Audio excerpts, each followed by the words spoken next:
para todos mis amados hermanos, hermanas, amigos, conocidos e invitados desde todas las nacionalidades, de todos los países que se conectan. Estamos contentos como iglesia de Encuentro Fraterno desde la ciudad de Pamplona, Navarra, al norte de España, de recibirles afectuosamente. Contentos primeramente, agradecidos con el Señor Jesucristo por permitirnos una vez más transmitir el servicio de todos los domingos donde llevamos el alimento espiritual y donde acostumbramos a tener invitados que Dios utiliza para traernos esa palabra que Dios siempre tiene para avivarnos. En esta oportunidad me gozo en presentarles a mi gran amigo, un buen amigo, un hermano en Cristo y el apóstol Jorge Porra Benedetti de la ciudad de Miami, un hombre que no solo es un siervo del Señor, sino que ha sido utilizado por el Señor para inspirar a muchos, incluyéndome. Una persona que con su propio testimonio de vida nos permite a nosotros cada día esforzarnos más, aprender más y siempre está aportándonos, dándonos por gracia lo que por gracia recibe. Vamos a orar para encomendar esta enseñanza de hoy en las manos de nuestro Señor. Padre amado, quiero darte gracias, Señor, como pastor principal de esta iglesia Encuentro Fraterno, Señor, por la bendición que nos das de alabarte, de honrarte, de glorificar tu nombre y de predicar tu evangelio en todas las naciones, Señor. Te doy gracias en especial por la vida del apóstol Jorge Porra Benedetti. Señor, gracias porque lo utilizas diariamente para enseñar tu palabra, una sana doctrina, y hoy nos permites y nos honras con su participación acá para darnos ese mensaje que tú has puesto en su corazón. Te pedimos que sea tu Espíritu Santo guiándole y anunciando y proclamando la enseñanza que tiene para el día de hoy. También te doy gracias por la vida de todos los que están conectados, Señor, y que le permitan en este momento experimentar una intimidad contigo, así como apartarse de todo aquello que le preocupa, que le perturba, Señor, y que sea tu Espíritu Santo llenándoles de paz y de gozo a medida que reciben la enseñanza que hoy nos comparte el apóstol Porras. En el nombre de Jesús te oramos y en él te damos gracias. Amén y amén. Bueno, vamos a alabar al Señor, a entrar a la presencia del Señor con dos adoraciones muy breves. Por favor, les pido concentración, les pido que nos enfoquemos en pensar en el único merecedor de toda honra, de toda gloria. Y al finalizar, ya comienza el apóstol con la enseñanza que nos trae. Por acá quiero estar muy agradecido con todos y recordarles que se pueden conectar a nuestro canal YouTube. Por acá está el apóstol. Listo, apóstol, bienvenido nuevamente. Gracias, mil bendiciones a todos, agradecidos por la oportunidad que me dan, especialmente a Kelly.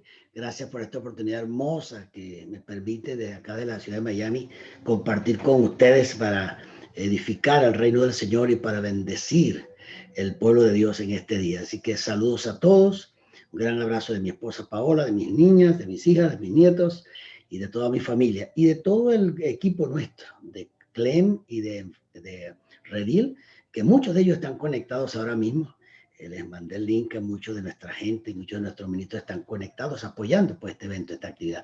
Así que mil bendiciones para todos, agradecido de parte del Señor. Bueno, hoy me toca compartir, si bien recuerdo que me confirme mi hermano Kelly, creo que tenía 20 minutos o media hora. Exactamente cuánto es, porque no recuerdo el tiempo que me diste.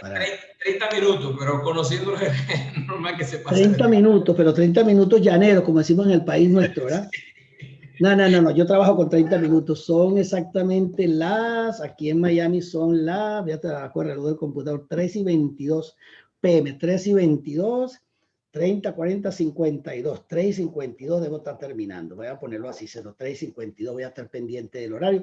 De todas maneras, hermano Kelly, si por algún momento me pasé, me haces, interrumpe y me dice, pastor, tiene 2 minutos más para que cierre, sin ningún problema, no, me voy a sentir contento que me interrumpas y me des un minutico para cerrar, si es que me envuelvo tanto en el tema que me pasa muchas veces. Entonces, ayúdame, por favor, que no me vaya a envolver yo aquí y hagamos más bien una vigilia en vez de hacer aquí una pequeña enseñanza. Una vez me pasó, empecé a las 9 de la noche en una vigilia que me invitaron y la gente no, siga y me dieron las 6 de la mañana. Estoy contando lo que sucedió. No me entregaron a las 9, me entregaron como a las 10:30, 11. Y luego terminé enseñando hasta las 6 de la mañana, pero no porque yo quise, fue que después los dos, siga, y me dieron las 6 de la mañana. Espero que aquí no pase, porque la gente se nos va a dormir, algunos y otros no. Pero bueno, aquí estamos, quiero saludarlos a todos, gracias por esta oportunidad, bendiciones a todos. Hoy quiero compartirles brevemente, como ya lo saben, una media horita, lo que realmente el Señor puso en mi corazón. Yo quiero hablarles, esto en la víspera de un diplomado que estoy dictando para el 11 de agosto. El 11 de agosto tengo un diplomado y por eso quiero mostrarles brevemente lo que estoy haciendo. Acá, para que sepa de qué estoy hablando, acá tiene el diplomado que estoy dictando el día 11 de agosto. Se llama Desenmascarando el Gran Plan Luciferiano, basado en Apocalipsis 7, 4 y 5. Y lógicamente el 11 de agosto, miércoles 11 de agosto a las 7 p.m. comienzo, pero para Europa, y esto es bueno, Kevin, para toda la gente que está conectada en Europa, hice otro horario. Estoy dando el diplomado 2 veces, lo estoy dando el miércoles a las 7 de la noche para Latinoamérica, Estados Unidos y otros sectores. Pero el mismo diplomado lo estoy dando el jueves, ese mismo día, miércoles, al día siguiente, el jueves 12 de agosto, lo estoy dando especialmente para toda la gente de Europa, que a las 2 de la tarde es el horario de acá de Miami, y para ustedes es 2 de la tarde más 6, son 8 de la noche, porque para España es 8 de la noche, para Inglaterra son 5 horas más, serían 7 de la noche para Inglaterra, y para el continente europeo, pues que es la parte ya del continente, sería para las 8 de la noche. No, para las 5, no, sí, 7 de la noche, no, 8, perdón, para el continente 8 de la noche. De esta manera que la gente que no pueda tomar el diplomado los miércoles, porque para ustedes sería 7 de la noche, imagínense, 7 y 6 serían 1 de la mañana, creo. Entonces es duro para los europeos. Pero si usted lo quiere tomar, lo puede tomar el día jueves 12 y lo toma para las 2 de la tarde a todos los días jueves durante 5 semanas. Jueves a las 2 de la tarde a partir del 12 de agosto para la gente que está en Europa. Entonces, este tema es muy importante porque le voy a pasar las láminas y poco a poco le voy a ir hablando. Fíjense la imagen que utilicé, una máscara muy bien presentada, muy dinámica, sobre todo las que se presentaban en Grecia con los hipócritas, aquel gran teatro que ellos armaron. Y esta máscara, pues tan bella, bonita, con todo esos reflejos de oro, es la máscara que presenta a Lucifer al mundo. Entonces es un enmascarado, por eso se llama Desenmascarando el Gran Plan Luciferiano. De eso voy a entrar a fondo, lógicamente, durante estas 5 semanas, todos los miércoles o todos los jueves, como le acabo de decir. Lo segundo es que yo tengo una descripción acá que quiero darle a casi todos para que todos la vean, de qué se trata, porque de esto es lo que voy a compartir con ustedes. A medida que vaya hablándole de esto, pues ya le estoy compartiendo el mensaje, porque el mensaje exactamente es Desenmascarando el Gran Plan Luciferiano. Hoy se los estoy dando en un resumen de media hora. Este es un diplomado que tiene como propósito fundamental el develar a través de las Sagradas Escrituras lo que Lucifer, entre comillas, porque ahora es Satanás, perdió todo rango, perdió toda autoridad, perdió toda la luz del Señor, perdió su gracia, perdió la autoridad que el Señor le había dado y quedó totalmente desarmado. Colosenses 1:15 dice que fue desnudado, destruido, desarmado, sin tener capacidad para la retaliación. Entonces quedó totalmente, yo lo llamo un arcángel desempleado, que no tiene autoridad, que no tiene nada con qué retaliar, dice la Escritura. Sin embargo, usted se preguntará, pero entonces, ¿por qué la iglesia del Señor, llamada hoy iglesia del Señor, estoy hablando del pueblo de Dios, que se le llama iglesia o se le llama cristianismo, pero realmente somos los hijos de Dios, ¿por qué sufre tanto daño con Satanás si bíblicamente, que es lo que voy a explicar durante este diplomado, si bíblicamente él fue destituido, fue quitado de su posición, cayó bajo maldición, cayó bajo juicio? Es más, el Señor lo dice en Juan 16, versículo 7 en adelante, cuando habla en el 10, 11, 12, cuando dice que el príncipe de este mundo ya fue juzgado. Wow, ya fue tiempo pasado. Entonces, ¿cómo es que siendo juzgado, habiéndosele quitado toda autoridad en los cielos, la tierra y bajo la tierra, no tiene nada? ¿Cómo es que puede hacer tanto daño en la tierra? ¿De dónde genera entonces? ¿Cuál es la fuente del poder de Satanás, mal llamado Lucifer por la élite o el cabal mundial, ¿verdad? El estado profundo adora a Lucifer. Ellos dicen que ellos no adoran a Satanás, que Satanás no tiene nada que ver con Lucifer y que Lucifer no tiene nada que ver con Satanás, que eso lo vamos a explicar, que es el luciferianismo, ¿verdad? Dentro del contexto bíblico que es y cómo se ha disfrazado. Entonces, ¿será Satanás el mismo Lucifer y Lucifer el mismo Satanás? Bueno, para la élite y para los grandes portentos económicos del mundo que manejan la economía del mundo y que tienen control del mundo, no es Satanás, sino Lucifer, quien les ha ofrecido vida inmortal, solución a sus problemas y toda clase de engaño, porque acuérdense que el arma más poderosa, Satanás tiene 2 armas muy poderosas en el mundo, que son las 2 armas más poderosas. Una es la ignorancia que el pueblo de Dios tiene de las escrituras y de la obra de Yeshua. Anótelo. Dos cosas poderosas tiene Satanás que está manipulando en sus manos. La primera, la gran ignorancia que el pueblo de Dios, lo que hoy en día se llama iglesia, pero la pongo entre comillas porque muchas de esas iglesias no pertenecen al Señor. Hay iglesias del diablo, hay iglesias religiosas, hay iglesias tradicionales, hay de todo tipo de iglesias. Entonces, ¿cuál es la verdadera iglesia? El Señor, ninguna. El Señor no vino a fundar una iglesia, vino a establecer un reino. Ahora que se lee el nombre de iglesia, pero indicando asamblea, pues todos tenemos una asamblea, todos tenemos una iglesia que es del Señor supuestamente, pero en realidad, a la luz de la Biblia, el Señor no vino a fundar ningún sistema eclesiástico, si vamos a la verdad, ¿no? Entendiendo la verdad dentro del contexto bíblico, el Señor vino a establecer que qué fue lo que Él proclamó, ni siquiera predicó, proclamó un reino o un sistema eclesiástico.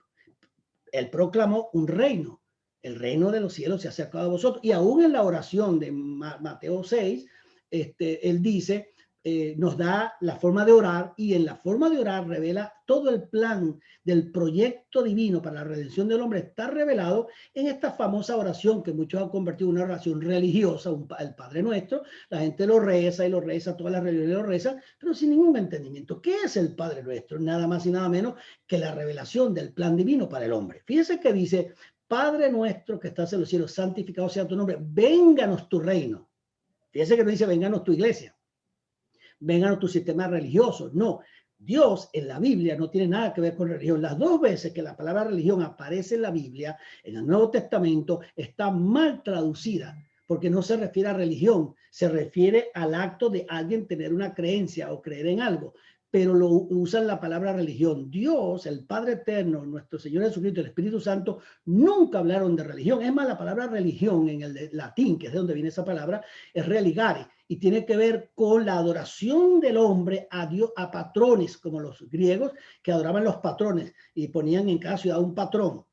Y esos patrones, ¿quiénes eran? Bueno, esos patrones eran las potestades satánicas representadas en los dioses de la mitología griega, como el príncipe de Grecia, el príncipe de Persia, y todos esos príncipes eran poderes satánicos con los cuales luchó, ya usted lo sabe, nada más y nada menos que del libro de Daniel. El arcángel Miguel dice que cuando vino a contestar la oración, ¿verdad? Que Gabriel, el arcángel Gabriel traía a Daniel, dice que el arcángel Miguel tuvo que batallar con el príncipe de Grecia y de Persia para que el ángel Gabriel pudiese bajar a traer la información. Eso te da a entender entonces por dónde viene esto de Apocalipsis 17 sobre la mujer vestida de escarlata, ¿verdad? Sobre una gran bestia. La bestia representa tanto el anticristo, el antimesías, como su sistema, y esa mujer representa Babilonia, todo el sistema pervertido, corrompido, que desde los tiempos de la caída del hombre y de los tiempos de Nimrod, capítulos 10 y 11 del libro de Apocalipsis, pues refleja lo que fue el imperio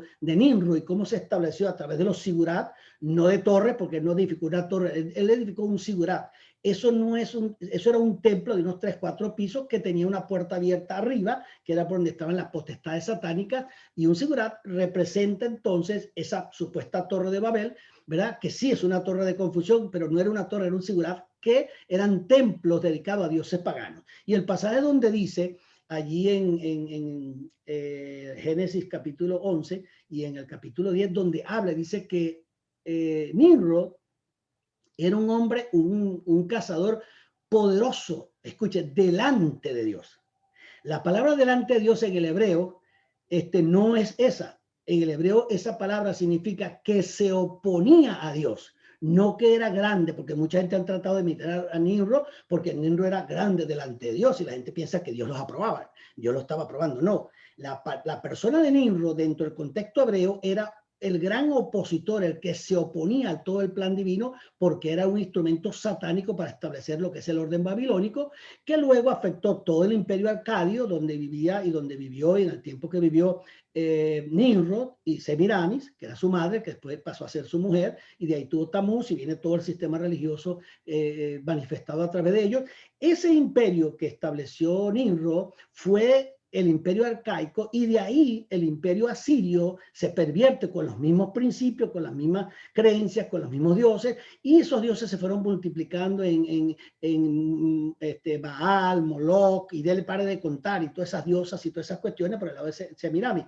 De tal manera que después vino el imperio también egipcio, vino el imperio medo-persa, vino el imperio asirio, que ya se lo nombré, vino el imperio helénico, vino el imperio romano. Del romano vemos que pasaron varios años, se decayó y finalmente terminó con el imperio bizantino, el cual destruye Nemec, el sultán del imperio otomano, de los turcos, termina destruyendo el imperio bizantino, mata al rey, acaba con todo eso, y de ahí se extingue definitivamente el imperio romano y se empodera por unos varios siglos el imperio otomano, que luego fue destruido por los mismos ingleses cuando tomó Jerusalén, sacó a los turcos de allí, la administración islámica de Israel, y establece el Israel nacional en 1948, y ahí todo cambia, y luego los imperios vienen a ser ahora Inglaterra, Estados Unidos, Rusia, China, que es la versión moderna de los imperios. Entonces, le doy esa breve historia para que tenga idea para dónde vamos con esta enseñanza.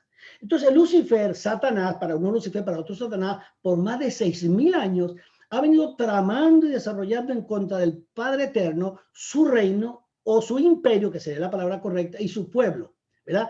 Claro, cuando digo contra el Padre, contra el reino del Padre, hay un antirreino o un antigobierno, que es el antigobierno, debo decir, del anticristo, que viene ya, viene gestándose desde la caída del hombre. El enemigo ha venido gestando un gobierno paralelo al reino de Dios, que lo llamamos, en la Biblia se le llama el reino de Satanás, pero realmente la palabra reino no sería una buena traducción, porque es un imperio que se opone a la verdad de Dios. Entonces el enemigo se opone contra el reino de Dios, del Padre, en contra de su reino y en contra de su pueblo, que somos nosotros. ¿Y por qué hace esto el enemigo? Con el fin de convertirse, escuche, en el gobernante mundial a través del anticristo o falso Mesías.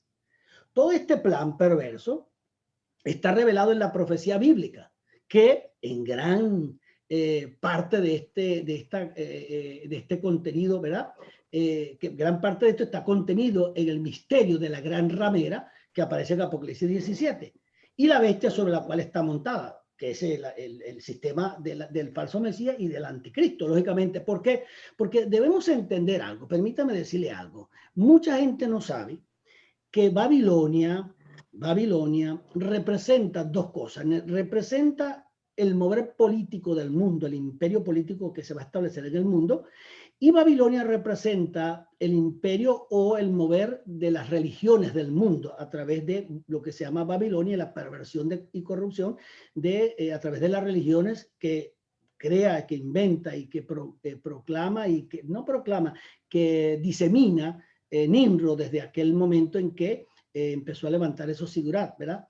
Ahora bien, ese imperio y ese sistema religioso tiene dos sectores importantes, el religioso y el político. Usted va a ver en Apocalipsis 17 cómo el imperio de la gran ramera, ese mover religioso, que es el ecumenismo ahora mismo, donde lamentablemente muchos ministros, no solamente la religión del mundo, muchos hombres que conocemos mundialmente, que tienen grandes ministerios, entre comillas, se han suscrito al ecumenismo, que es exactamente el mover para establecer a través del poder del anticristo, del antimesías, una religión mundial. Muchos se han suscrito ya sin o conociendo que eso es una perversión total. Ese sistema religioso va a ser destruido. Capítulo 18 de Apocalipsis aparece cuando el Señor le dice a su pueblo, en el versículo 4, recuérdelo, se lo digo de memoria, dice: sal de ella, pueblo mío, de Babilonia, sal de ella, pueblo mío, para que no reciba los juicios que vienen sobre ella y las plagas que vienen sobre Babilonia. ¿Qué indica eso? Que el pueblo de Dios, hoy en día llamado iglesia, hoy en día llamado cristianismo, sin darse cuenta, ha quedado sumergido por el imperio babilónico, y mucha gente no se ha percatado de eso.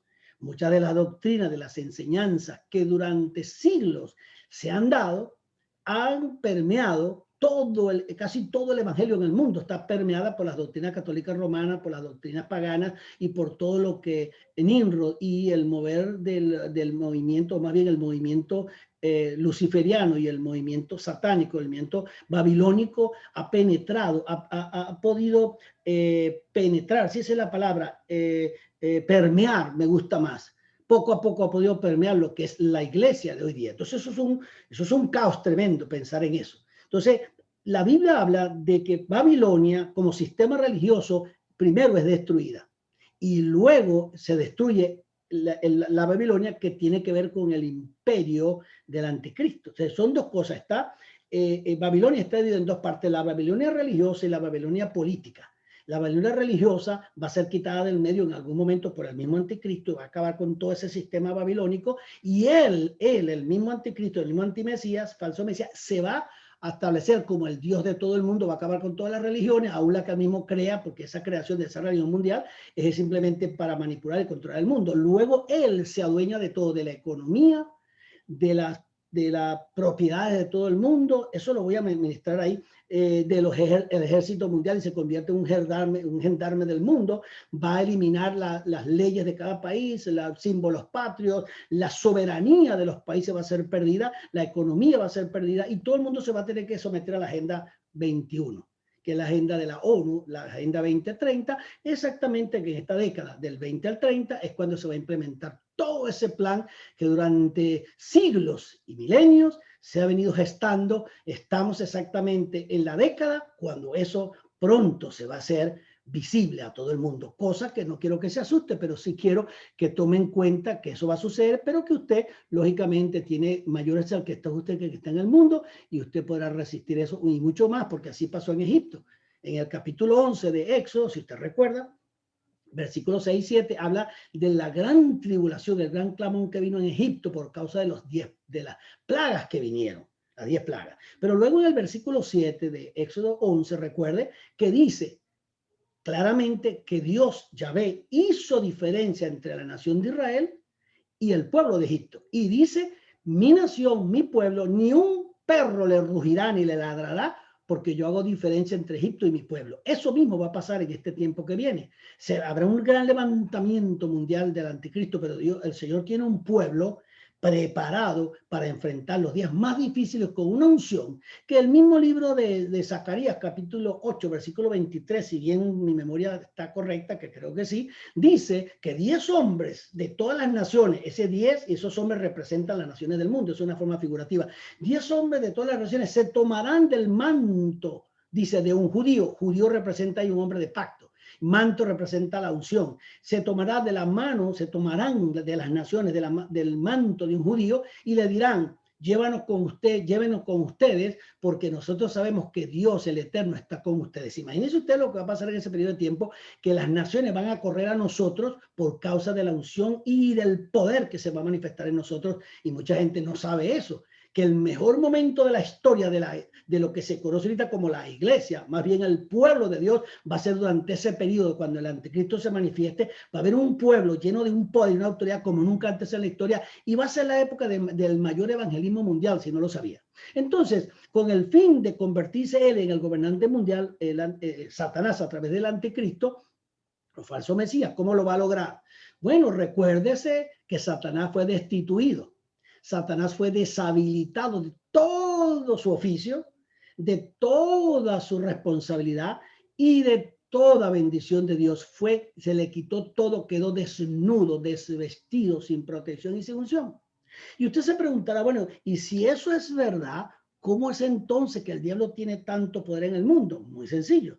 Cuando usted lee Génesis capítulo 2, versículos 4, 5, 6, 7, especialmente del 1 al 18, antes que Dios creara a la mujer, después que le entregó la autoridad a Adán. Dice la escritura que Dios le dio a Adán la autoridad, que es la palabra que aparece allí en el versículo 4, 5, 6, cuando dice, y le dio la autoridad al hombre para que labrara la tierra. La palabra labrar se ha muy mal interpretado del texto hebreo al texto español, porque dice para que labrara la tierra. La palabra es abad. La palabra no significa labrar solamente, claro que tiene un sentido, pero no. La palabra abad tiene que ver con la gerencia, con la administración. El Señor, en el fondo de esa palabra, dice, habla, Abad tiene que ver con adoración. El hombre tendrá la capacidad en la tierra de ser el portador de la adoración a Dios, de la administración de los bienes de Dios, porque él es el soberano y el hombre es el representante de Dios en la tierra legalmente. Quiere decir que Satanás no es un ser legal en la tierra. Primera verdad, Satanás no es un ser que está legal en la tierra, es un ilegal, no tiene un cuerpo humano, por eso no es legal en la tierra, los demonios tampoco, y los ángeles caídos mucho menos, porque la mayoría están encarcelados en prisiones de oscuridad, los que están vivos, están activos, tienen su propio cuerpo, los únicos que no tienen cuerpo son los demonios, porque son seres incorpóreos y buscan constantemente un cuerpo a través del cual manifestarse. Lo mismo le pasa a Satanás. Satanás anda buscando un hombre y ha buscado millones y millones de personas que legalicen la acción de él en la tierra. Si no es legal, lo que él hace no lo puede hacer. De tal manera que la legitimación de cualquier operación satánica en la tierra ha sido primero aprobada por un ser humano, porque dentro del contexto de la tierra, a quien Dios le entregó la autoridad fue al hombre. El hombre la pierde cuando es engañado, porque la segunda arma poderosa de Satanás es el engaño. La primera es la ignorancia, mantener al mundo en ignorancia, y lo dice la escritura. Usted quizás piensa que el peor enemigo que usted tiene es Satanás o los demonios. No, lea la escritura. Mire lo que dice Oseas capítulo 4 versículo 6, dice: mi pueblo ha perecido, perece por falta de conocimiento.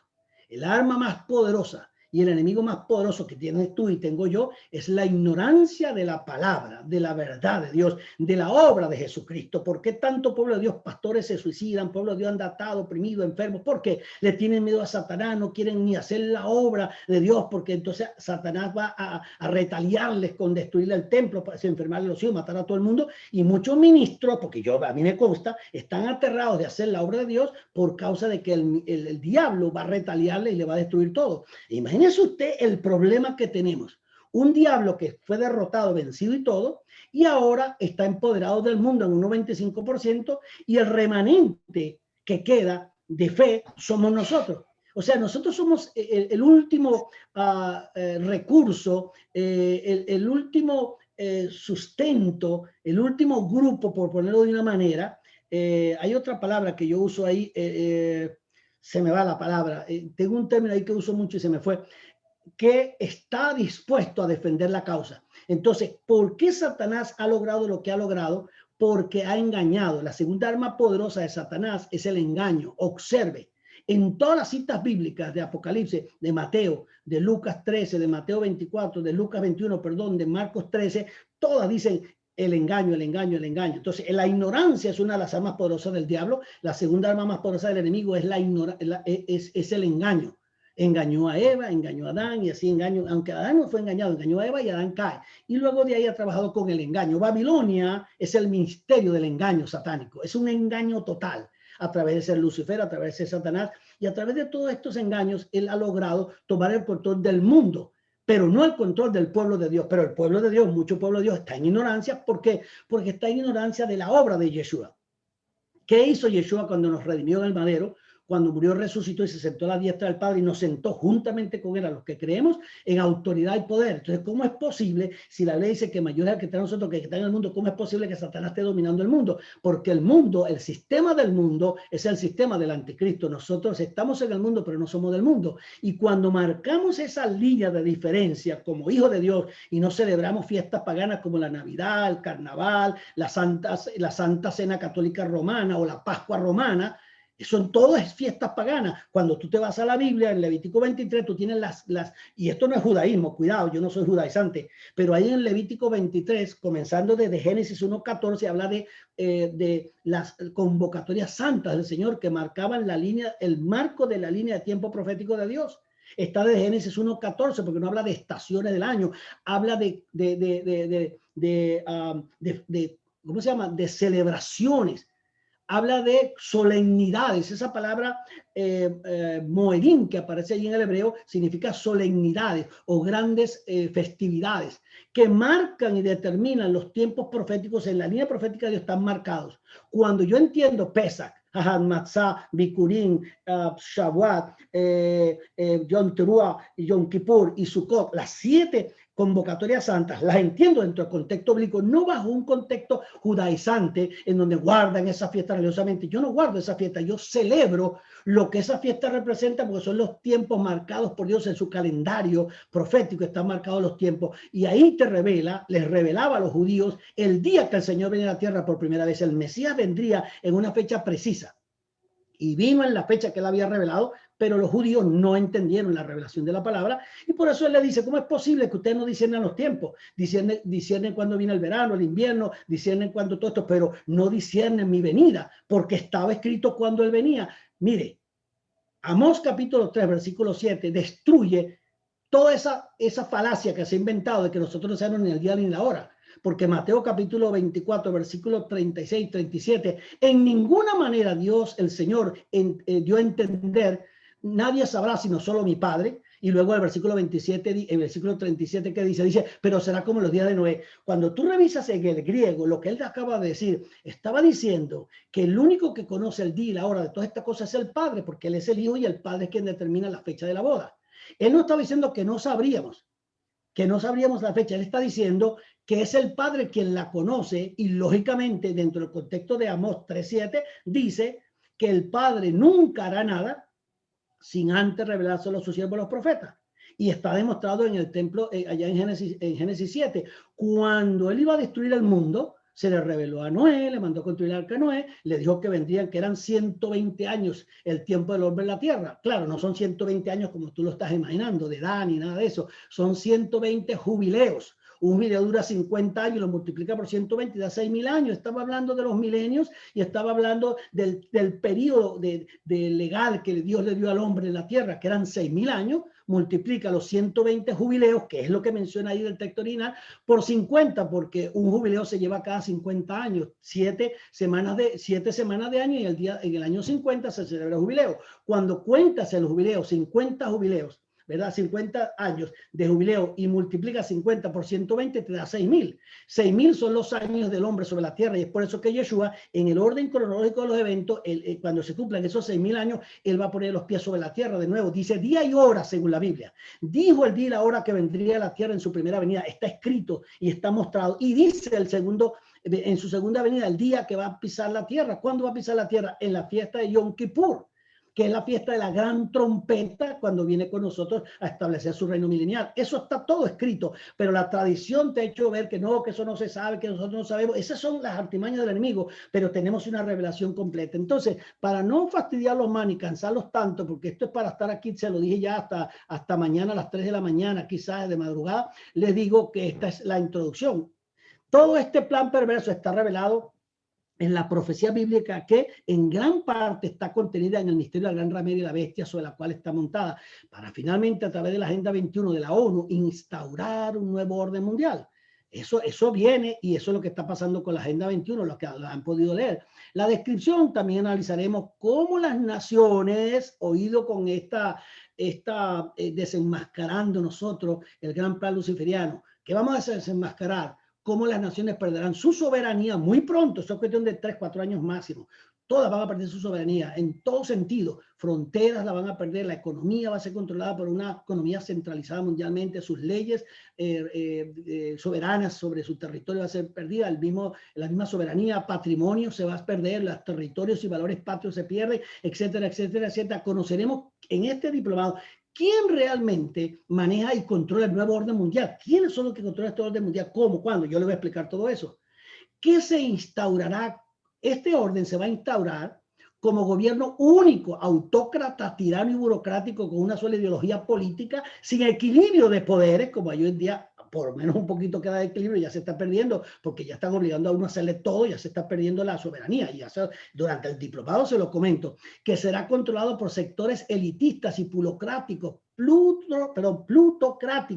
a nivel mundial, con métodos arbitrarios y despóticos de control global. Así se lo estoy escribiendo, como Dios me lo dio, como también una religión única a través del ecumenismo, una economía mundial centralizada, una moneda única, una sola ley mundial, un solo ejército. O sea, van a ser ese anticristo, ese antimesías, y el Aelí y el Estado profundo va a ser el gendarme del mundo, ¿verdad? el policía del mundo, por ponerlo de una manera, un solo ejército, y desde luego seremos privados de toda libertad de expresión, de derechos humanos, de la vida, derecho a producción, como el Señor nos dio, porque la gente pobre en la Biblia no es aquel que no tiene nada. En la Biblia el concepto pobreza indica que no es, un pobre no es quien no tiene nada, es uno que no puede producir o que no produce. Una de las principales metas del comunismo es quitarle al hombre y a los ciudadanos el derecho de producir, y se convierte el Estado comunista en un Estado estatista, que es un estatismo donde el Estado tiene control de la economía, de las leyes y de todo, y se vuelve un Estado o un gobierno paternalista en donde el ciudadano pierde todos los derechos y el Estado le dice: nosotros te suplimos todo, pero tú no tienes derecho a producir. Una persona pobre es aquella que no tiene la capacidad, bien sea porque no la tiene, porque se la quitaron, o bien sea porque no produce nada, pero el pobre es aquel que no tiene la capacidad o no puede producir. Eso es lo que es un pobre. No es uno que no tiene nada, sino uno que no está produciendo. Cuando en realidad fuimos creados, según la Biblia, para agradar y honrar al Padre y a su Hijo Yeshua, quien merece toda gloria y toda honra. Y creo que se me está acabando el tiempo, pero le doy, creo que me queda como un minutico si acaso. Aquí está lo que vamos a tratar durante este diplomado: la profecía bíblica del gran plan luciferiano. ¿Qué dice la profecía bíblica? Yo se lo voy a mostrar por la Biblia. ¿Y qué es lo que revela ese plan luciferiano? ¿De dónde salió? ¿Cómo es que funciona esto? Segundo, el gran misterio revelado y desenmascarado de lo que es la madre de las rameras, la gran Babilonia. ¿Qué es realmente? Vamos a ver el nuevo orden mundial, cómo funciona este nuevo orden mundial, qué se trae la Agenda 21 o la Agenda 21 del siglo XXI o la Agenda 2030. ¿Qué es lo que se trae? ¿Qué representa este nuevo orden mundial? ¿Quién lo va a implementar? ¿Cómo? ¿Cuándo? ¿Para qué? ¿Por qué? ¿Para quién? Todos esos, los 7 elementos factores, ¿verdad? ¿Cuándo? ¿Cómo? ¿Quién? ¿Por qué? ¿Para qué? ¿Para quién? Todos esos elementos se van a contestar. El poder económico y el control del mundo, ¿quién lo tiene? Te voy a hablar de los poderes económicos que controlan el mundo. Y vas a observar qué es lo que está pasando en el mundo. Usted sabía que todos los bienes, casi todos los bienes del mundo económico ya están controlados. Es más, le doy una premisa. En el año 1913, el presidente Woodruff en Estados Unidos firmó el derecho al Banco Federal, que está en Estados Unidos, en Washington, pero que no es del Estado americano, sino que es un banco privado. El gobierno de Estados Unidos le firmó el derecho al Banco Federal de producir el dinero y manejar todas las finanzas del país. Quiere decir que la economía de este país está dirigida por el Banco Federal, ¿verdad?, que existe en Washington. Entendiéndose que Washington, como capital de Estados Unidos, tiene una carta escondida que mucha gente no sabe, y se la voy a explicar.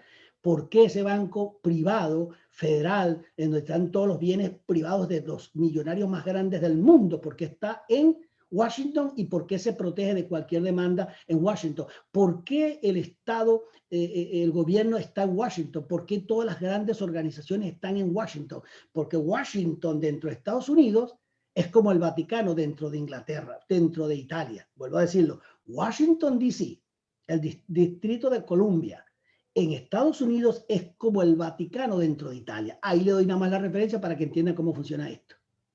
El poder económico y el control del mundo, ya sabemos quién los tiene en su mano, porque hay las pruebas, están firmados los documentos a quién se le entregó el poder económico en este país, que es el país más poderoso del mundo y que tiene el control de la economía, básicamente porque el resto del mundo se va a someter, porque son suscriptores. Se suscribieron 179 naciones.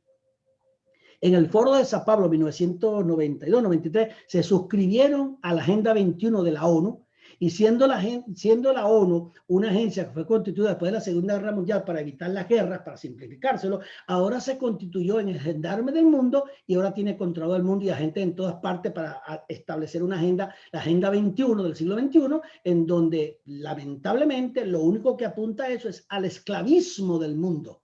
El mundo va a caer bajo una esclavitud mundial, de una tiranía mundial, como nunca antes ha habido ni habrá. Y segundo, usted ve Venezuela en lo que ha caído, usted vio Cuba, ¿verdad? Bueno, eso no va a ser nada comparable con lo que va a ser el mundo entero en las manos del anticristo, porque lo dice Apocalipsis capítulo 6, cuando habla del jinete, del caballo negro, y habla del descontrol y la pérdida de control, por así decirlo, de la economía mundial, en manos de quién queda. ¿Y dónde están todos los economistas del mundo que explicaban todas las soluciones a los problemas? Le hace El Economista, la revista El Economista te dice Claramente te profetiza lo que viene. Porque la revista El Economista te profetiza todo, porque ellos son los que mueven las cuerdas del poder económico. ¿O es que tú crees que la debacle y la depresión económica en 1929, bien, a petición de la audiencia, le hemos aprobado, a petición de la audiencia, le hemos aprobado 20 minutos más para que se entienda y termine el mensaje, porque es que están muchas personas de verdad motivadas que están escribiendo y todos desean seguir escuchándole. Y sería de muy mal gusto cortarle en este momento la inspiración y toda la información tan buena que está dando. Era hasta el 53, por 57, 53, 4 y 3, 13, sería hasta el 13, ¿no? 4, 13, algo así. Correcto. Hasta, entonces, tiene ese tiempo. Gracias, oye, les agradezco a todos ustedes. Les agradezco a todos ustedes que me den esa oportunidad de hablarles. Gracias. La verdad es que Dios es tan bueno conmigo. Yo que a veces no quiero hablar mucho y el Señor me pone a hablar, pero aquí estoy.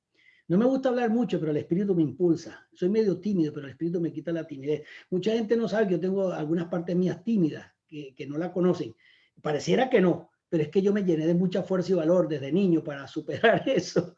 Y ahora es al revés la cosa. Entonces, el poder económico y el control del mundo, ¿quién lo tiene? Yo le voy a mostrar en este diplomado cosas que cuando usted las oiga, escúcheme, yo no quiero en ninguna manera asustarlo, por el contrario, quiero mostrarles qué está pasando en el mundo, sin caer en ese espíritu conspiranoico, porque cuando usted mira los programas y canales de YouTube, y usted va a encontrar un montón de gente que empieza a hablar de las cosas conspiranoicas y dice una cosa y dice otra. Esto es por tener noticias, por tener seguidores, y para que la gente lo siga a ellos. Entonces, en aras de ganar seguidores, porque eso trae dinero, si usted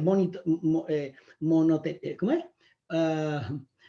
Se me va siempre esa palabra, monetiza. Si usted monetiza su canal y usted tiene 100,000 seguidores, usted tiene 200,000, pues el canal le paga a usted $2,000, $3,000, le llegan a usted por la monetización, si usted no lo sabía. Entonces mucha gente ve los canales como una fuente de ingresos y lo que andan buscando es que seguidores. Entonces, bueno, dicen, yo lo que quiero es plata, vamos a poner noticias de esas terribles que todo el mundo las vea, y ahí es donde cae todo el mundo en trampas como esta de un muchachito que estoy mirando por las redes, que lo que dice es puro disparate sobre la catología bíblica, pero puro disparate, y siempre viene con cosas raras. Yo me puse a escuchar un día, no sabe la Biblia, y tiene casi 200,000 seguidores. Yo decía, Dios, ¿qué está pasando? Entonces tenga cuidado con las redes sociales.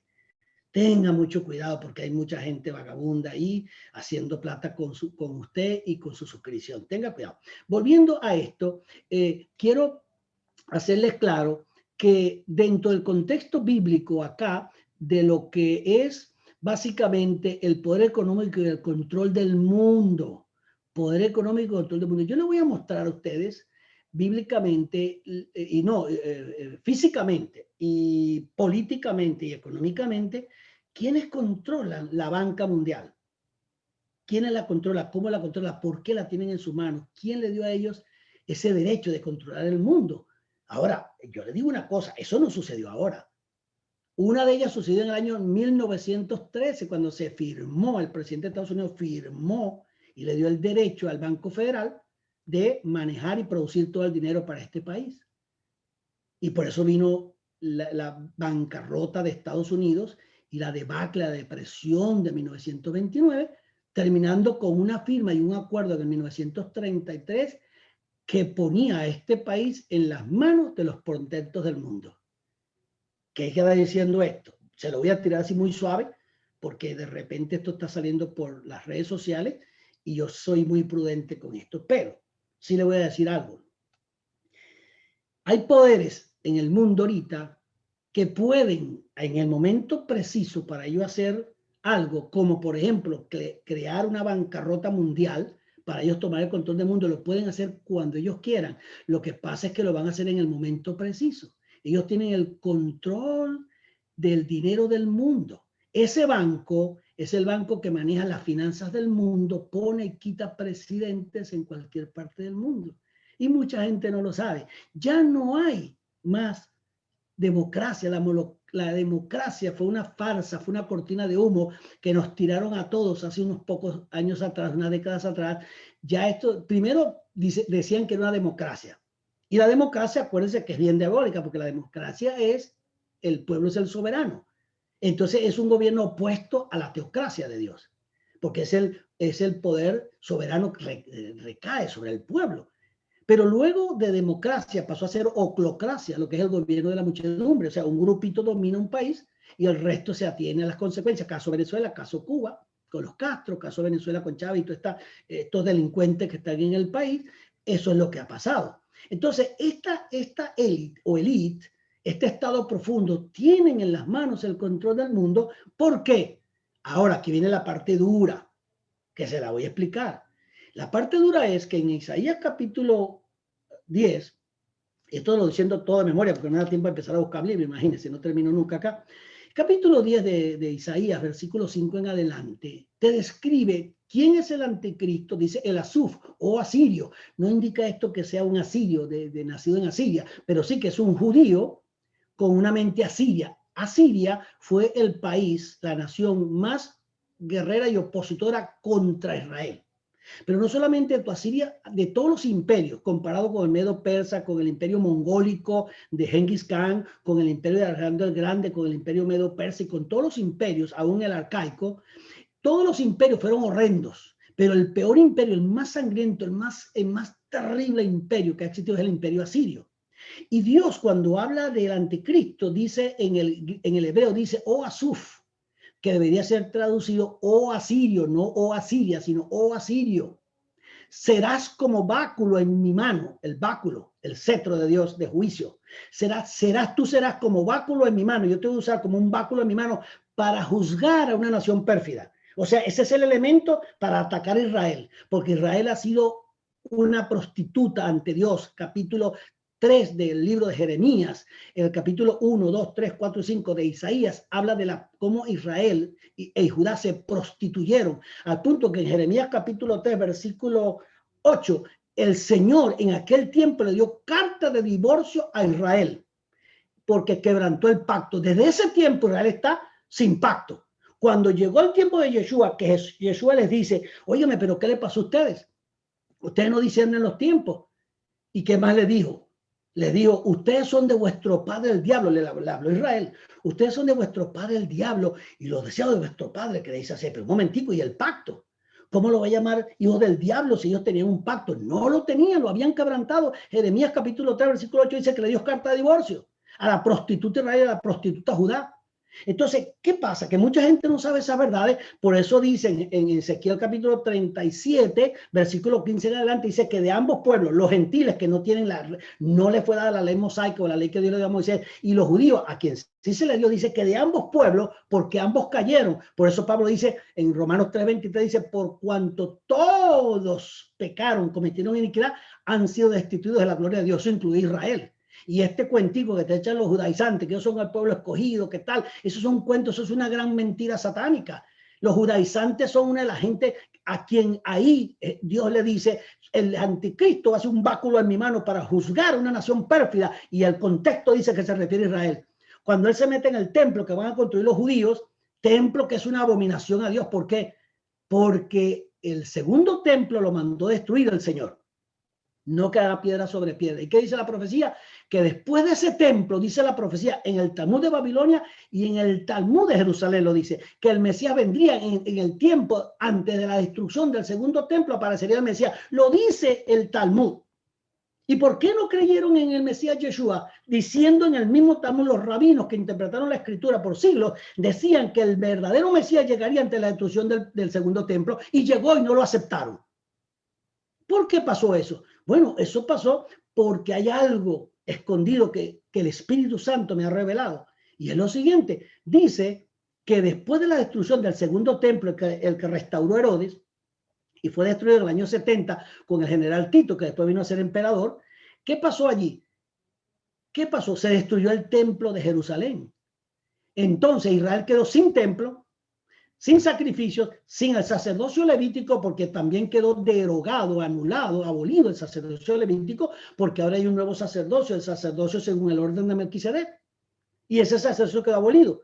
Quedó abolido el templo porque el Señor lo destruyó. quedó abolido el sacrificio de animales, porque yo lo estudió, y la ley mosaica, la ley que Dios le dio a Moisés, fue abolida porque era, dice la escritura en 2 de Corintios 3, todo el capítulo 3, y en Hebreos capítulo 17, por citarte 2 capítulos completos sobre ese tema, dice que el primer mandamiento fue abolido y fue establecido un nuevo pacto, un nuevo mandato, un nuevo orden, que es el nuevo pacto en Yeshua, que está en Jeremías 31, cuando dice: haré con mi nación, o sea, el Israel verdadero no es el Israel nacional. El Israel verdadero es aquel que es redimido por la sangre de Yeshua entre judíos y gentiles. El Señor salvaría a la gente que iba a ser salva. De ambos pueblos haré uno solo. Ezequiel 37:15. Y después en Efesios capítulo 2, versículo 11, dice: quien hizo de ambos pueblos uno solo, de los judíos y de los gentiles uno solo. El pueblo gentil nunca por las escrituras estuvo bajo la ley mosaica.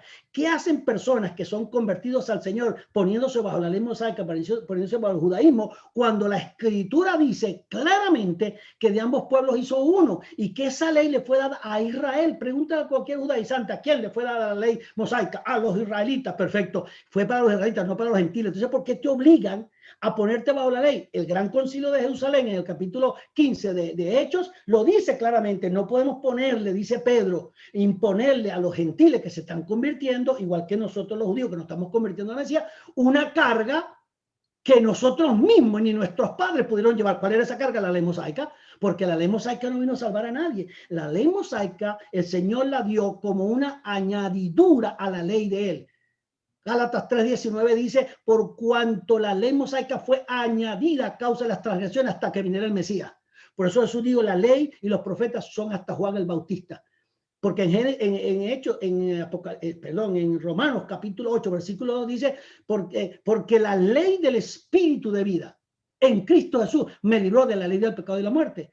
Y ahí en Hebreos capítulo 8 dice que ahora se levantó un nuevo sacerdocio según el orden de Melquisedec por el pecado que cometió Israel cuando Moisés bajó con las tablas de oro.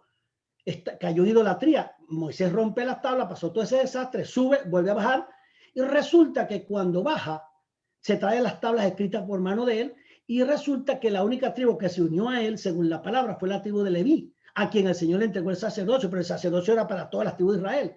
Génesis capítulo 19, versículo 5, era para todas las tribus. Termina solamente Leví con el sacerdocio, ¿verdad? Y las demás tribus quedan sin sacerdocio. Y el Señor establece el sacerdocio a través de la tribu de Leví hasta que viniera el Mesías. Cuando vino el Mesías, anuló el sacerdocio levítico, que no era el original, y estableció un nuevo sacerdocio según el orden de Melquisedec. Y ese nuevo sacerdocio, en Hebreos capítulo 7, versículo 18, perdón, 12, 13, 14, 15, dice que debido a que hay un nuevo sacerdocio dentro del pacto, del nuevo pacto, porque la palabra pacto ahí en Jeremías capítulo 31, que se me olvidó terminar el pensamiento, dice: yo haré un nuevo pacto con la casa de Israel y la casa de Judá, pero este nuevo pacto no será como el pacto que hice con sus padres, totalmente diferente al pacto del monte Sinaí. ¿Por qué? Porque el pacto del monte Sinaí, según Gálatas capítulo 4, ese pacto del monte Sinaí, dice Pablo, que se representaba era a Agar y a Ismael. Era un pacto que daba hijos para esclavitud, el pacto era para la carne, y en ese pacto nadie se podía salvar y todo el mundo quedaba fuera. Es por eso que cuando viene el tiempo de Yeshua y la ley mosaica demandaba la muerte de toda la humanidad, Yeshua se presentó como sacrificio propiciatorio para recibir toda la maldición de la ley mosaica. Por eso dice la escritura, y Pablo lo cita, hablándole a los judíos en Gálatas capítulo 3, versículo 13, que dice: Cristo, el Mashiach, nos redimió de la maldición de la ley.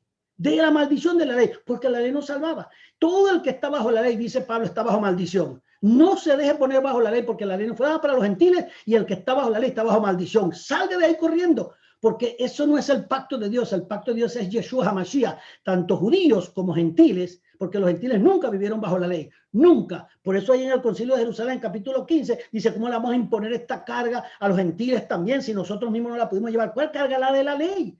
Ni los padres, ni nosotros, ni nadie, no. Simplemente dice que se abstengan de ahogado, de fornicación, de idolatría, y le da 4 mandamientos. Y el resto, que sigan bajo la gracia del Señor. Eso elimina ese pacto y destruye ese concepto religioso en donde mucha gente cristiana, evangélica, todavía viven bajo el temor de la ley cuando están bajo la gracia y un pacto de mayor significado y mejor. Esto nos ha llevado a lamentablemente vivir en tanta oscuridad y en tantas situaciones difíciles. Entonces, dentro de este concepto, y termino, porque creo que ahora sí se me fue el tiempo, ya me queda un minuto, dentro de este concepto, la economía del mundo, el control del mundo, va a ser tomado ¿por quién? Por el anticristo. Todos los controles. Se va a perder todo control del dinero. Una persona puede tener 100.000 millones de dólares en el banco y de la noche a la mañana se quedó sin nada. Las propiedades van a ser confiscadas. Las libertades en los países, la soberanía se va a perder la soberanía, las leyes, los valores patrios, y todo el mundo pasa a ser simplemente un esclavo del sistema. Claro, no te lo van a pintar de esa manera, te dicen nada te va a faltar. Lee ahí los 8 principios que están en internet. Déjame ver si lo tengo acá. Déjame decir, los tengo acá para decir, sí, 8 predicciones para el mundo en el 2030, léalo, ahí búsquelo en YouTube después, 8 predicciones para el mundo en el 2020. Esas 8 predicciones para el mundo en el 2020 es la agenda que el Estado profundo tiene para el mundo. Y mire esto es sorprendente lo que dice. Te dice, por ejemplo, no vas a tener falta de nada, te van a quitar todo. Y te van a decir, no te preocupes, que no vas a tener que hacer a nosotros, porque el gobierno del anticristo, del falso Mesías, que no solamente un sistema, sino que es una persona y es un infundio satánico. Entonces, ellos te ofrecen que no vas a tener ningún problema y que no va a hacerte falta nada, porque todo te lo va a proveer el Estado. O sea, va a ser todos los bienes del Estado, todas las empresas públicas, privadas, toda la economía va a ser estatizada. O sea, va a haber un estatismo durante el reinado del anticristo. El imperio, yo lo llamaría, va a ser todo estatizado. Quiere decir que el Estado va a tener control de todo y tú vas a perder todo. Ahora, ¿por qué el anticristo? Con este pensamiento termino. ¿Por qué la necesidad de un anticristo? De un hombre, que yo le voy a explicar de dónde viene. Le voy a explicar de dónde sale la sangre del anticristo, cómo nació el anticristo. ¿Por qué? ¿Cómo hicieron para que viniera este hombre que va a representar la maldad de todos los emperadores del mundo, desde Nimrod, es más, desde Caín, desde Nimrod, desde el imperio arcaico, asirio, egipcio, chino, medo-persa, helénico de Alejandro el Grande, romano, bizantino y después el otomano y luego el imperio de Inglaterra, Estados Unidos, de China y de Rusia. Todos esos imperios los juntas, se los metes en una licuadora con toda su maldad y escúchame, no le va a llegar por los tobillos a la maldad que va a tener este hombre, porque este hombre es un infundio satánico. Este hombre, por ponértelo de una manera para que quedes picadito y veas y estudies este diplomado, va a ser un infundio de Nimrod. La misma sangre posiblemente que corrió por las venas de Nimrod va a correr por las venas de este hombre que es inducido, va a ser creado, va a ser levantado con una sangre muy específica que viene por la línea, acuérdense de la simiente. Por eso es que lo digo. La simiente de la serpiente te herirán el calcañar, pero la simiente de la mujer, si es que la mujer no tiene simiente. Y entonces, ¿por qué dice la simiente de la mujer? Porque Dios no creó la mujer, Dios creó al hombre, y del hombre sacó la mujer. Es que observe esto, porque esto si usted no lo recibe ahora, no va a entender lo que estoy hablando. La simiente de la mujer te herirá en la cabeza, te quitará el poder. Simiente de la mujer no tiene la simiente, es el hombre. ¿Qué indica eso entonces? Porque dice la simiente de la mujer, porque la mujer, la cual en el tiempo es Miriam, la que llama María a los católicos, sería engendrado el Mesías por obra y gracia del Espíritu Santo, donde Dios pondría en Miriam, llamada María por los católicos, pondría un óvulo fecundado con la sangre de Dios. Por eso se llama la simiente de la mujer. Pero la mujer tiene una simiente, pero la serpiente también tiene la suya. Entonces, a través de la historia, las dos simientes han venido desarrollándose y se van a encontrar en el escenario de la gran batalla, el anticristo y Yeshua se van a encontrar en la gran batalla final. Ambos, para poder hacer algo en la tierra, necesitaron un hombre. El Padre necesitó encarnarse y ponerse como el Hijo del Hombre para poder hacer algo en la tierra legalmente con un cuerpo humano, que fue Yeshua. Lo mismo va a ser la falsificación del Satanás, es que va a tener también un antimesías, que va a ser supuestamente lo mismo, van a ser de una simiente, que es la simiente satánica de la línea de Nimrod, y va ya nació en el mundo el anticristo por esa simiente, por esa sangre. Y ese hombre se va a levantar ya seleccionado ante la fundación del mundo, que va a ser el hijo de perdición, el falso Mesías, que mucha gente no lo sabe. Y ese hombre se va a levantar, pero la maldad de ese hombre es la suma total, en gran parte, de todos los imperios que han habido en el mundo, y este hombre no va a tener, va a ser inmisericordia. Ese tipo no va a tener conciencia de nada, hermano. Ese va a ser el peor criminal, genocida de toda la historia de la humanidad, lo dice la Escritura. Ese hombre no va a hacer cualquier cosa, es un infundio satánico, al punto que hay algo que mucha gente no sabe. Dice que Satanás le entregará todo su poder, porque Satanás no puede gobernar el mundo si no tiene un hombre. Ese hombre, Jesús, fue el hombre que el Padre usó para controlar la tierra legalmente, y es a través de Yeshua que él reconquistó todo, y ahora Yeshua es el Señor de la tierra y del mundo, y por eso viene a establecer un reino y va a desarmar todo lo que es socialismo, comunismo, democracia y todo, y va a establecer su reino. El diablo es un remedador de las cosas de Dios, también tiene un infundio y una simiente donde va a levantar un anticristo, un antimesías, igual como pasó, pero de una manera muy inteligente, lógicamente, que se lo voy a explicar, y aparece el anticristo, que es un infundio satánico, y Satanás le va a dar todo su poder. Pero se te olvidó lo que te dije en Isaías capítulo 10, versículo 5, ¿qué te dije? Te dije que Dios dice que el anticristo, el antimesías, será como un báculo en la mano de ella para juzgar al mundo y a Israel. Quiere decir que todo ese plan Dios lo conoce. Y la Biblia dice que como no creyeron a la verdad, Dios le dio un espíritu de engaño para que crean a la mentira y el engaño, que es el anticristo. Y a través del anticristo, que va a ser como un báculo en la mano de Dios, va a juzgar al mundo. Nosotros, que somos su pueblo, no vamos a sufrir eso en ese sentido, porque nosotros no pertenecemos al mundo. Por eso Pablo dice en primera de Tesalonicenses, capítulo 5, léalo bien, nosotros no somos de la noche, sino del día. Y dice, nosotros no esperamos a Cristo como ladrón en la noche, porque es una expresión de juicio para el mundo. Nosotros somos del día, de la luz, no de las tinieblas. Y da una aclaración, porque durante ese periodo de tiempo nosotros vamos a estar muy claros quiénes somos. El anticristo es un infundio satánico, y va a haber una confrontación final el día de Yom Kippur. El día 10 de Tir del séptimo mes, según la profecía bíblica, se van a enfrentar, y Jesús va finalmente a destruir ese anticristo, ese falso Mesías, ese falso gobernante que Satanás está proponiendo para dominar el mundo, lo cual ya es un fracaso porque está profetizado. Y el estado profundo, dice la Escritura en Apocalipsis 18, y termino, dice que verán de lejos la destrucción del anticristo, el antimesías, verán cómo arderá Babilonia, verán todo eso, y desde lejos mirarán cómo fueron engañados, cómo fueron llevados al error, y entonces vendrá el juicio de Dios sobre las naciones en ese tiempo. Todo se va a poner en orden por 1000 años.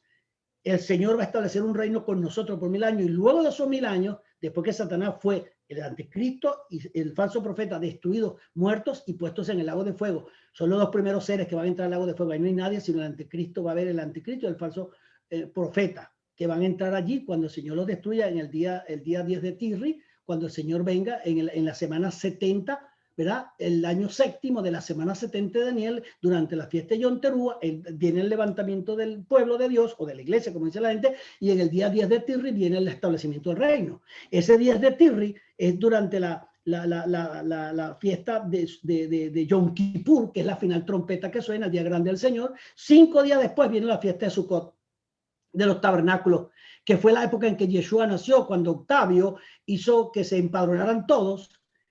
Cuando María, Miriam y José llegaron a Belén, era el tiempo de la fiesta de Sukkot, y él nace en la fiesta de Sukkot, el 15 de Tisri de ese mes, nace Yeshua. Ese mismo día que nació, ese mismo día que viene a la tierra a gobernar la tierra por 1000 años. Todo está calculado en la Biblia, pero el enemigo nos ha metido un error tremendo que no podemos saber nada. Todo lo contrario. Él ha ocultado la verdad bíblica para que la gente viva atada, oprimida por su imperio y por todo esto. Tienes que ser libre de eso. Y el Señor va a reinar por 1000 años. Y después de los 1000 años dice que Satanás ha sido encadenado por 1000 años. Dice que va a ser soltado por breve tiempo. Y luego viene la batalla de Armagedón, donde se va a enfrentar definitivamente la última gran batalla, y donde todo va a ser puesto bajo el orden de Dios. Va a haber sumisión de todo el mundo y se va a establecer el reino eterno de Dios. Ahí se la dejo para que usted haga preguntas, si hay sesión de preguntas, y ahí le dejo ese abre boca para que usted diga, wow, debo escuchar esto, debo aprender. Yo no lo sé todo. Creo que en los 43 años que llevo estudiando la palabra, Dios me ha dado un poquito. Siempre tengo mucho temor de las cosas que enseño, las investigo mucho porque puedo equivocarme en muchas cosas, es cierto. Pero yo siempre, cuando doy verdades, yo las tengo muy bien investigadas, pero si alguien me corrige en algo y encuentra algún error, yo estoy dispuesto a corregirlo, no tengo ningún problema porque yo no soy Dios, yo soy simplemente un ministro del Señor que por su gracia fue escogido para llevar esta palabra. Y si algún error cometo, pues muchas veces lo he cometido, tengo que pedir perdón a confraternidades, a gente, no tengo ningún problema de humillarme y que oren por mí, que me bendigan, porque yo soy aquí simplemente un instrumento en la mano de Dios para guiarles a la verdad. Y como yo siempre lo digo, los ministros todos somos honestos cuando hablamos. Cuando tenemos un corazón limpio, somos honestos, pero muchas veces estamos honestamente equivocados y necesitamos la ayuda de usted. Dios me lo bendiga. Pastor. Amado Padre Celestial, te damos gracias. Gracias, Señor, por este tiempo. Gracias por la vida del apóstol, que tú lo has usado hoy para traer palabras y que sea revelada en nuestras vidas. Señor, te queremos dar gracias, Padre Santo, por el cierre de este servicio. Gracias, Señor, porque tus planes, tus proyectos, Señor, están en tu corazón, Señor. Gracias por la Iglesia Encuentro Fraterno, Señor, por cada uno de tus hijos que hemos dispuesto y hemos escuchado tu voz al llamado, Señor, a cumplir tu voluntad, Señor. Te pedimos que hagas tú, Señor, como quiera, Padre Santo, en estos tiempos, que aceleren los tiempos, Señor, y que seas tú, Padre Celestial, glorificándose, Señor, en este plan, en este proyecto, Señor, y a nivel mundial, Señor, que seas tú manifestándose y quitando vendas, Padre Santo. Proclamamos también, Señor, tu sanidad a cada uno de los miembros del cuerpo de la Iglesia Encuentro Fraterno, Señor, que podamos ser restaurados conforme al diseño original que tú creaste para cada uno de nosotros, Señor. También que seamos personas que estemos dispuestas a escuchar y a entender, Señor, tu llamado, con un corazón humilde, contrito, Señor, entendiendo que somos servidores tuyos, Señor. Guíanos, Padre, cada día. Las finanzas que se necesitan para este proyecto, Señor, están en tus manos. Y declaramos, Señor, que del norte, del sur, del este, del oeste, Padre amado, serán visibles, Señor, para seguir cumpliendo, Padre Santo, tu promesa en esta tierra.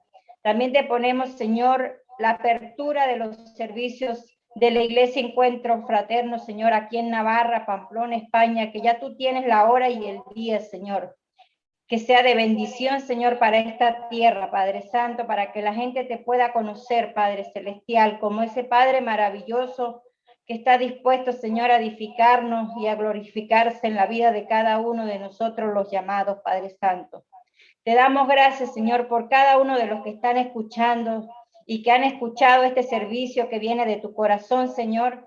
También por las personas que lo van a escuchar por diferido, Padre. Que sean ministrados, Señor, por tu Espíritu Santo. Que puedan ser libres, que puedan despertar, Señor, para este tiempo, Padre Celestial. Te invitamos a que nos sigan, Señor, por las redes de la Iglesia Encuentro Fraterno, en YouTube, en Instagram, en Facebook.